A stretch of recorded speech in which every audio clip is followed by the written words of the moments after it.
Hi, everyone, and welcome to the Loomis Capital Podcast. I'm your host, Max. Today, we have a packed episode looking at how easing inflation is helping households regain some financial stability and manage their debt more effectively. We'll break down key insights, explore the economic shifts that impact debt management, and hear from experts on the best strategies for dealing with high-interest obligations. So sit back and let's dive in.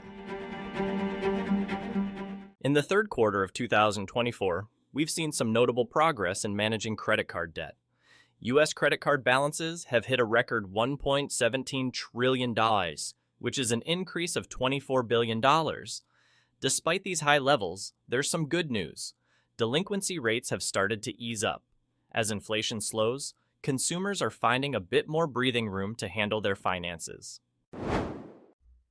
Let's take a closer look at some key insights into consumer debt.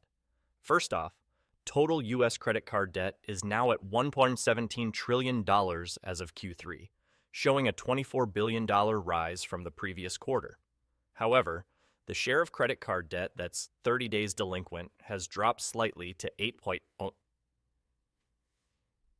8% from over 9% last quarter. This indicates a small but significant improvement. Easing inflation is giving households a bit of financial stability, making it easier for them to manage their credit obligations.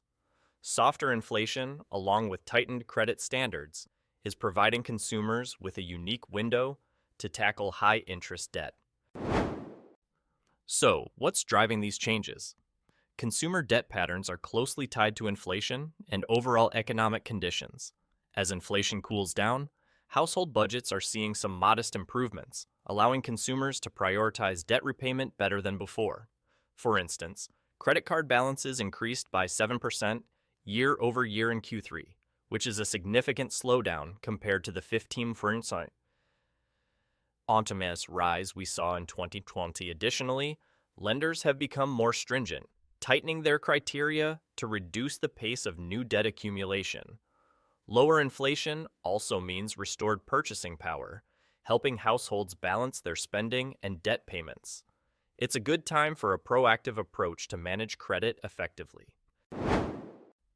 While the signs of improvement are encouraging, let's not forget that overall consumer debt, including mortgages, auto loans, and student loans, continues to rise.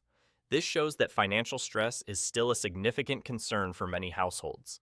Even though delinquency rates have improved slightly, they remain historically high, presenting ongoing challenges.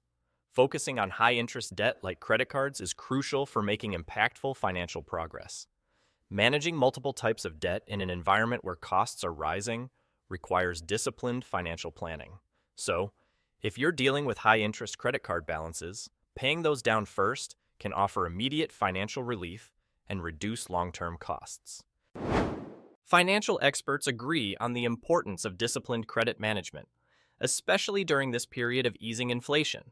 One strategist remarked, "Inflation is finally giving consumers a break, but addressing high-interest debt now is crucial to avoid falling back into unmanageable cycles." This period of slight inflation relief is an opportune moment to get a handle on your finances and set yourself on a more sustainable path. Looking forward, while the easing of inflation makes for a hopeful outlook, we have to remain cautious.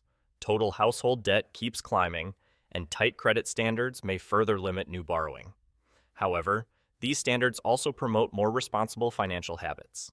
The key takeaway is that continuing to focus on reducing high-interest debt and aligning spending with realistic budgets will be essential as the economy adapts to these changes. So, in summary, the easing of delinquency rates is a promising development for U.S. consumers. Nonetheless, managing credit card debt in a high-debt environment requires vigilance and strategy. Stay informed, be disciplined in your repayment habits, and you can navigate these financial challenges with greater confidence. That's a wrap for today's episode of the Loomis Capital Podcast. I'm Max, and I hope you found this discussion helpful. For any links or articles mentioned in today's episode, check the show notes.